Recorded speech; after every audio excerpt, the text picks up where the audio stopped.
Laisse ton esprit puisse dominer ces moments au nom puissant de Jésus-Christ. Amen. Lisons la parole de Dieu se trouvant dans le livre de 1 Pierre, chapitre 1, le verset 23. La Bible dit ceci. Puisque vous avez été régénérés, non par une semence corruptible, mais par une semence incorruptible, par la parole vivante et permanente de Dieu. Amen. Il y a une chose sur laquelle j'aimerais parler aujourd'hui. Notre thème s'appelle la semence, mais une semence qui est incorruptible. Alors que lorsqu'on parle d'une semence incorruptible, c'est qu'il y a aussi une semence qui est corruptible. Qu'est-ce que la semence corruptible? La semence corruptible, c'est une semence qui peut se trouver dans une personne et on peut lui prêcher la parole de Dieu, et quand il y aura quelque chose que l'ennemi va lui proposer, il va rejeter Dieu à cause des choses du monde. Raison pour laquelle depuis que le monde existe, il n'y a que deux semences qui se trouvent dans le monde. Au temps de la création, il y a eu la semence de Caïn et la semence d'Abel, après avoir créé Adam et Ève, les enfants qu'ils ont eu. Au temps de Jésus, il y a eu deux semences. Il y a la semence de Pierre et la semence de Judas. Pierre avait la semence de la repentance, Judas avait la semence du suicide. La repentance, c'est ce que Dieu nous commande. Le suicide, c'est une semence du diable.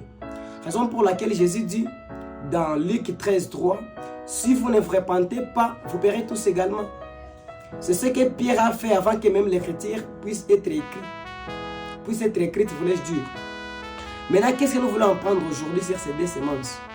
La parole de Dieu déclare dans le livre de Jacques 1, 23, ça dit, car si quelqu'un écoute la parole et ne la met pas en pratique, il est semblable à un homme qui regarde dans un miroir son visage naturel et qui, après s'être regardé, s'en va et oublie aussitôt quel il était.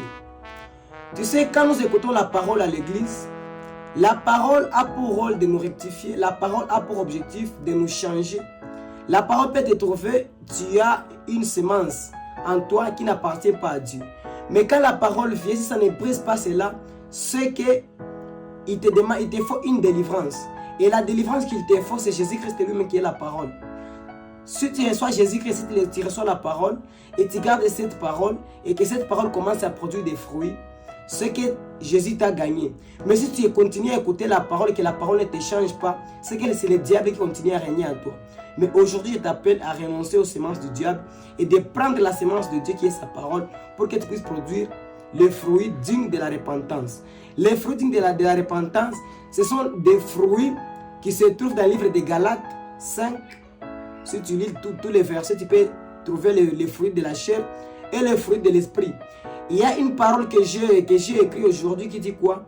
L'homme charnel ne pourra jamais arriver à la sanctification. Mais l'homme spirituel peut arriver à la sanctification. Pourquoi? Parce que l'homme spirituel s'attache souvent à des choses spirituelles. Mais l'homme charnel s'attache à des choses charnelles. Raison pour laquelle tu vas voir quelqu'un, il va tous les jours à l'église, il participe au culte. Mais quand il retourne à la maison, il s'attache à l'impudicité, il peut s'attacher au mensonge, au vol et tout consort, parce qu'il a encore des passions charnelles. Mais quand quelqu'un s'attache à la parole et à la prière, il sera sanctifié. Comme c'est écrit dans le livre de 1 Timothée 4. J'ignore un peu les versets, mais c'est 1 Timothée chapitre 4. Il est écrit que tout est sanctifié par la parole et la prière.